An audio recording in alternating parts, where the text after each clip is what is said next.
Buat kalian yang pengen tahu timnya Bang Rifan di Jepang itu kayak apa, tonton habis video kali ini. Karena di video kali ini gue akan bahas timnya Bang Rifan, yaitu Wolfdog Nagoya. Itu tim yang seperti apa? Tapi sebelum itu kita intro dulu ya bos.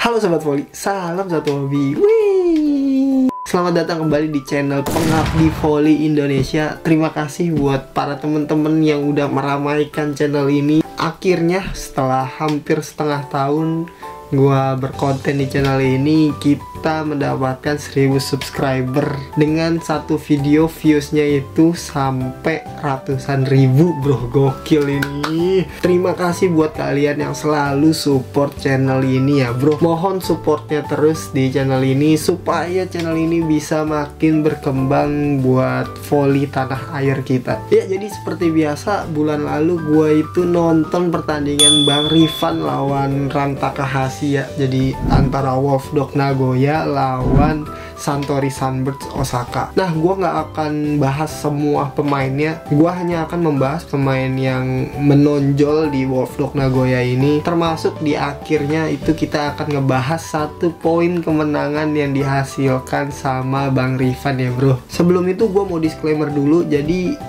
penilaian gue ini hanya berdasarkan pada saat gue nonton pertandingannya langsung ya. Jadi bukan secara permainan keseluruhan dalam satu liga ini, cuma satu hari itu doang. Langsung aja yang pertama kita bahas Nimir bro. Nih kita Mirza nih yang lagi kena kasus. Nimir bukan sembarang Nimir, ini Nimir Abdel Aziz, yaitu salah satu pemain timnas Belanda, dan dia pemain inti dari Wolfdog Nagoya sebagai opposite yang bisa ngegeser posisi pemain kebanggaan Indonesia sebagai opposite itu digeser ke bangku cadangan karena si Nimir ini. Buat kalian yang belum tahu, Nimir ini tuh pernah sebagai jadi tosser di timnas Belanda, tapi kebanyakan dia itu main di posisi opposite ya. Dan Nimir ini udah keliling berbagai dunia buat main volley ya, kayak ke Turki pernah, ke Iran pernah, ke Italia pernah, ke Polandia pernah. Buset, itu negara-negara yang kuat semua volinya coy. Bisa dibilang liga-liga yang udah pernah Nimir ikutin itu adalah liga terbaik yang pernah ada di dunia volley ya. Nah, salah satu kehebatan Nimir itu ada di bagian servisnya coy. Bahkan dia tuh sering banget dapet penghargaan di liga-liga dunia itu sebagai best serve. Jadi dalam liga itu dia yang paling terbaik servisnya. Tiap si Nimir servis itu entah kenapa kayak gue sebagai penonton yang di belakangnya itu takut deh. Apalagi mereka yang pada passing ya. Terus selain servisnya, smesannya bro, buset, semesannya pasti mematikan. Dia bahkan saat ini sebagai best top scorer yang ada di Liga Jepang. Kalian tahu sendiri Liga Jepang itu salah satu liga yang passingnya itu susah banget ditembus. Tapi si Nimir ini sebagai top scorernya ya, dia mencetak poin itu nggak cuma nyemesnya doang, dia juga pinter banget di bagian tipu menipunya itu mematikan coy. Bener-bener kayak bolanya tuh ditaruh di sebelah tangan blocker gitu. Jadi misalnya blok begini, bolanya di sini, bolanya ditaruh sebelah sini nih, dan jatuhnya itu ke bawah coy, bukan ke depan ya. Jadi benar-benar cuma pluk gitu, jatuhnya di bawah net. Dan itu susah banget coy. Walaupun si Nimir ini umurnya udah 33 tahun ya, biasanya orang udah 30 tahun ke atas tuh loncatnya kan lama-lama hilang. Dia ini masih ngotot coy, masih kayak terbang gitu. Ditambah tingginya udah 2 meter, masih loncat, curang set. Terus kalau kalian lihat ya, itu abis nyemes dia tuh badannya nekuk ke depan gitu. Itu serem banget sih, gue takut cedera itu kayak gitu tuh. Tapi itu tanda bahwa dia tuh nyemes nggak cuma pakai tangan, tapi pakai otot perut juga. Perutnya nyampe nekuk ke depan. Itu gokil sih.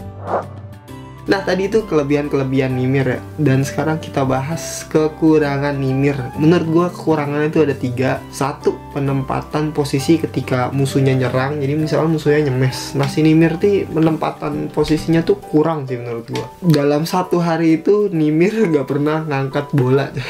Jadi pasti bola yang ke arah Nimir tuh masuk terus. Terus yang kedua, terlalu percaya diri. Ini mungkin karena ya pemain kelas dunia gitu ya. Jadi dia menganggap bahwa dia tuh di atas angin lah gitu. Pas hari itu 2 challenge itu kepake gara-gara Nimir bilang bolanya itu masuk padahal kagak masuk gitu. Nimir pun mintanya itu maksa ya sama pelatihnya gitu. Jadi minta buat challenge gitu. Di mata Nimir tuh masuk gitu. Tapi ternyata ya out. Ya dia pede banget sih sama matanya itu ya. Dan yang ketiga, Nimir ini sering banget emosinya itu keluar ya, meluap gitu. Kelihatan banget ketika di akhir set 3 si Nimir ini tuh emosinya meluap ke Taito gitu. Jadi Taito lagi di posisi belakang, dia ngelakuin kesalahan yang harusnya bola itu diambil sama pemain posisi 1, tapi ini diambil sama Taito. Dan di situ Nimir kayak teriak gitu, dan mukanya sampai ngeluarin ice bombastis gitu yang kayak kesel gitulah ngelihat si Taito. Emosinya tuh nggak selesai di situ. Setelah poin yang itu, si setter, si Fukatsu itu ngoper boleh ke Nimir, dan di situ Nimir padahal harusnya sih tahu ya bahwa dia tuh disamperin sama 2 blocker, bola nggak enak. Biasanya dia nipu-nipu sih, nipu mematikan gitu. Tapi di situ dia pukul kenceng sampai bolanya tuh kena blok, jatuh ke bawah. Boom. Itu kelihatan banget dia lagi emosi sih. Nah, walaupun kekurangannya begitu, tapi kepribadian Nimir ini menurut gue bagus banget ya. Ini harus kita contoh sebagai pecinta volley coy. Apa? Yaitu adalah Nimir pemain yang bener-bener fair play banget. Ada satu momen ketika si Nimir ini ngambil bola rebound, itu kena dadanya setter musuh coy. Itu benar-benar kencang banget coy. Nimir tuh kalau nge-rebound tuh benar-benar dari atas ke bawah nih. Jadi benar-benar ke garis serang gitu. Biasanya kita di Indonesia ya, orang kalau kena pala, kena dada kayak begitu pasti disurakin, kayak diketawain gitu ya kan, dimalu-maluin. Dia enggak coy, dia malah minta maaf. Itu fair play banget. Orang pun ketika ngelihat pemain yang kayak gitu ya, jadi otomatis penontonnya tuh pun kayak ngerasa kasihan, ngerasa iba gitu. Dan setelahnya pun si Oya, si setter Santori tuh megang-megang dada aja, itu ngerasa kesakitan. Terus nggak sampai di situ fair playnya, ketika musuh servis atau musuh nyemes, hakim garis itu beberapa kali bilang bahwa bolanya itu out, nggak masuk ya. Tapi Nimir tuh bilang masuk.